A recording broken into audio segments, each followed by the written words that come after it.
সবাইকে রমাদান মোবারক। কেমন আছেন সবাই? আশা করি সবাই অনেক ভালো আছেন। হ্যাঁ, আপনাদের ভালোবাসা ও দোয়ায় আমিও ভালো আছি। আমি আজকে চলে এসেছি আপনাদের মাঝে ইফতারির আয়োজন নিয়ে ছোট্ট একটি ব্লগ।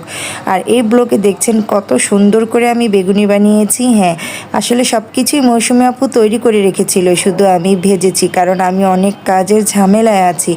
আর আমার আপু সেটা বুঝতে পেরেছে। তার কারণ কি জানেন? এটাকেই বলে ভালোবাসা।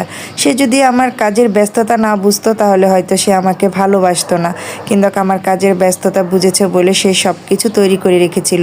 আরেকটা কথা, প্রথম রোজাতেই আমি ইনভাইট পেয়েছি, জানেন? এটা হচ্ছে আমাদের প্রথম রোজার আয়োজন। আমি আমার বাসায় আয়োজন করব বলে প্রস্তুত ছিলাম, কিন্তু সেই সময় মৌসুমী আপু বলছে আজকে বাসায় না, আজকে সবাই আমরা একসাথে ইফতারি করব আমার বাসায়। আর যেই কথা সেই কাজে চলে এসেছি, সবাই একসাথে মিলে ইফতারি করার জন্য ওয়েট করছি। আর মাত্র 1 মিনিট, 1 মিনিটের মধ্যে আমরা সব কিছু করে ফেলেছি। কেমন হয়েছে আমাদের আয়োজনটা আর আমাদের ভালোবাসাটা জানাবেন সবাই কমেন্টসের মাধ্যমে। আর সবার আয়োজনটি নিশ্চয়ই অনেক ভালো ছিল, কারণ প্রথম রোজা বলতে কথা, বছর ঘুরে আবার যে এত সুন্দর একটি দিন পাবো কখনো ভাবতে পারিনি। আলহামদুলিল্লাহ, প্রথম রোজা অনেক সুন্দর কেটেছে।